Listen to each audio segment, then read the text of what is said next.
शुक्रवार को Dhanbad railway officers club में पीएम विश्वकर्मा योजना का एक दिवसीय कार्यशाला का आयोजन किया गया। कार्यशाला में मुख्य अतिथि के रूप में धनबाद सांसद पशुपतिनाथ सिंह ने दीप प्रज्वलित कर उद्घाटन किया। विकास आयुक्त एमएसएमई कार्यालय नई दिल्ली, सूक्ष्म लघु एवं मध्यम उद्यम मंत्रालय, भारत सरकार के पीएम विश्वकर्मा योजना में बेरोजगार युवक युवतियों को रोजगार मुहैया कराने के उद्देश्य से इसकी शुरुआत किया गया है, ताकि बेरोजगार युवकों युवतियों को रोजगार मुहैया कराया जा सके। धनबाद सांसद पीएन सिंह ने मीडिया को बताया कि पीएम विश्वकर्मा योजना प्रधानमंत्री नरेंद्र मोदी ने स्वतंत्रता दिवस पर लाल किले से इसकी घोषणा किए थे, जिसकी शुरुआत हो चुकी है। इसका कुल लागत 1300 करोड़ रुपए है। पीएम विश्वकर्मा योजना 18 प्रकार की स्कीम है, जिसने बेरोजगार युवक युवतियां पीएम विश्वकर्मा योजना के तहत ट्रेनिंग लेकर स्वतः रोजगार कर सकेंगे। मौके पर जिले के एमएसएमई के कई अधिकारी, बैंक कर्मी और जिले के कई गणमान्य लोग उपस्थित थे। प्रधानमंत्री विश्वकर्मा योजना का कार्यशाला है। इस कार्यशाला में 18 प्रकार के कार्य करने वाले लोगों को जो विश्वकर्मा परियोजना में शामिल किया गया है, उनको प्रशिक्षण देने का काम होगा। निश्चित रूप से यह बेरोजगारी दूर करने में, लोगों को रोजगार उपलब्ध कराने में बहुत बड़ा सहयोगी के रूप में यह माननीय प्रधानमंत्री जी ने इस योजना का घोषणा पिछले स्वतंत्रता दिवस के अवसर पर लाल किले से किया था। 13,000 करोड़ रुपए का यह अभी इसमें प्रावधान किया गया है और यह जो चयनित लाभार्थी होंगे उनको 5 से 7 दिन का प्रशिक्षण दिया जाएगा। उनको 50,000 रुपया 500 रुपया प्रतिदिन के स्टाइपेंड देने का इसमें प्रावधान है। साथ ही साथ 15,000 रुपया ई वाउचर के रूप में इनको प्राप्त होगा। इनको प्रथम चरण में 1 लाख रुपया मुहैया कराया जाएगा और द्वितीय चरण में 2 लाख रुपया या 3 लाख रुपया बिना गारंटी का या जो विश्वकर्मा परियोजना में चयनित अभ्यर्थी होंगे उनको दिया जाएगा। और इसीलिए इस कार्यशाला में जहां भारत सरकार के लघु सूक्ष्म उद्योग के पदाधिकारी उपस्थित हैं, जो इस परियोजना का क्रियान्वयन करेंगे। साथ ही साथ बैंकर्स जो ऋण उपलब्ध कराएंगे वह भी यहाँ पर उपस्थित हैं।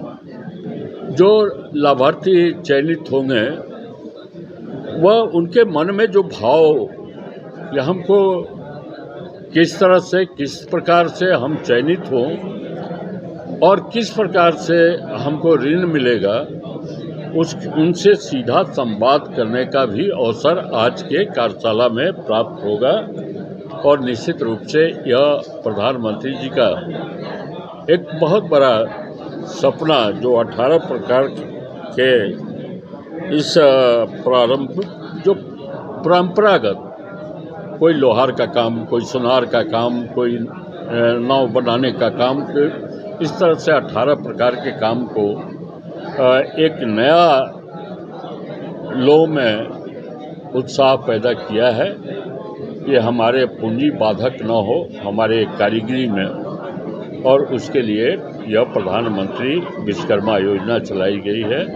यह बहुत अच्छा काम है जो प्रधानमंत्री जी ने कोरोना के बाद कहा था कि भारत इस कोरोना के में जहां बेरोजगारी ही दिखाई दे रहा है, वहां पर हम इस अवसर का फ़ायदा उठाएंगे और उस अवसर को फ़ायदा उठा के लोगों को आज जो परंपरागत कार्य करने वाले लोगों में नया उत्साह का वातावरण प्रधानमंत्री नरेंद्र मोदी जी ने पैदा किया है, उसी के तहत कार्यशाला है।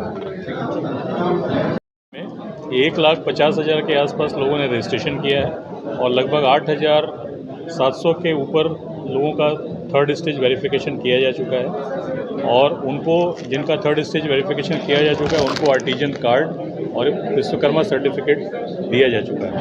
इसमें से 2,500 लोगों का प्रथम स्टेज का प्रशिक्षण भी किया जा चुका है और उसके बाद जो लाभार्थी होंगे अब अगली प्रक्रिया में वो बैंकों को अप्लाई करेंगे।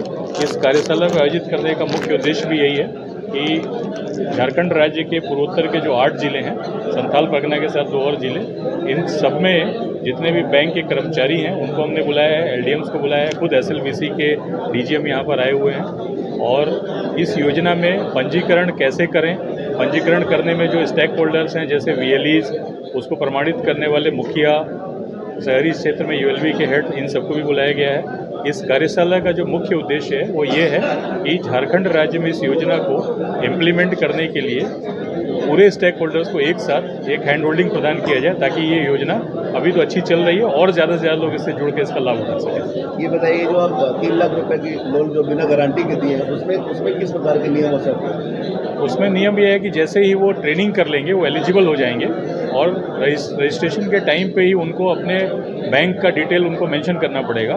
बैंक के कर्मचारी उसको वेरीफाई करेंगे और SLVC उसको फॉरवर्ड करेगा और उसके बाद उनको 1 लाख रुपए का ऋण दिया जाएगा और ये ऋण जो है इसमें सबसे महत्वपूर्ण बात है कि 5% के सब्सिडाइज इंटरेस्ट रेट पे दिया जाएगा। तो अगर आप 1 लाख रुपए का लोन लेते हो साल भर में केवल 5,000 रुपये का ब्याज लगेगा और इसको चुकता करने के लिए 18 महीने का समय दिया जाएगा।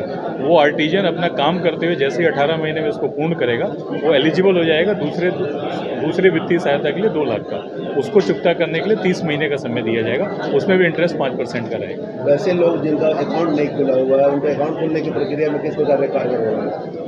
ज़्यादातर लोगों का जनधन योजना में अकाउंट खुल चुका है, जिनका नहीं खुला है वो नियरेस्ट, इसलिए बैंकों को हमने बुलाया, उनकी प्रक्रिया वो बैंक खोल के अपने अकाउंट खोल के इस योजना का लाभ ले सकते हैं। टूल किट में क्या क्या दे रहे हैं आप लोग? जैसे आप लोगों ने बताया कि 15,000 का टूल किट, 15,000 रुपये का जो वाउचर दिया जाएगा, उस वाउचर को लेकर वो चिन्हित जगहों पर जहाँ से उन्हें प्रशिक्षण प्राप्त किया वहाँ पर जाकर अपने ट्रेड से संबंधित उन्नत किस्म के टूल किट ले सकते हैं। एक एग्जाम्पल हम लेते हैं, जैसे मान लीजिए कुम्हार है, वो अभी ट्रेडिशनल तरीके से चाक पे अपना कोई मिट्टी का बर्तन बना रहा है, लेकिन अगर वो चाहता है कि और आगे बढ़े और एफिशिएंसी के साथ काम करे तो उसको एक इलेक्ट्रिक चाक प्रदान कर दी जाएगी, जिससे उसका काम स्पीडअप हो जाएगा और उसकी क्वालिटी भी बढ़ जाएगी। ऐसे ही 18 तरीकों के ट्रेड्स के लिए अलग अलग तरह के औजार उन्नत किस्म के उनको प्रदान किए जाएंगे। तैयार उत्पादों के लिए कुल कितने का लक्ष्य आपने जो तैयार उत्पाद करके रखे हैं उन लोगों के लिए किस प्रकार की व्यवस्था है? तैयार उत्पाद के उसको मार्केटिंग असिस्टेंस देने का अगले चरण में हम उसको करेंगे। अभी तो फिलहाल ऐसे कारीगरों और को पहचान दिलाना जो कि अभी कहीं आइसोलेशन में काम कर रहे हैं उनको पहचान दिलाना, उनको प्रशिक्षण देना, उनको उन्नत किस्म के टूल किट देना और उनको वित्तीय सहायता प्रदान करना ताकि वो आत्मनिर्भर हो सके, ये इसका प्रयास। कुछ लक्ष्य का निर्धारण रखा आपने, कितना लक्ष्य रखा, कितने लोग? पूरे इस साल वित्तीय वर्ष में हम लोगों ने पूरे भारत में लगभग 6 लाख रजिस्ट्रेशन जो कि थर्ड स्टेज हो सकते हैं उनका किया है और इस तरह से इसको विभिन्न राज्यों में बांटा गया है। Thank you.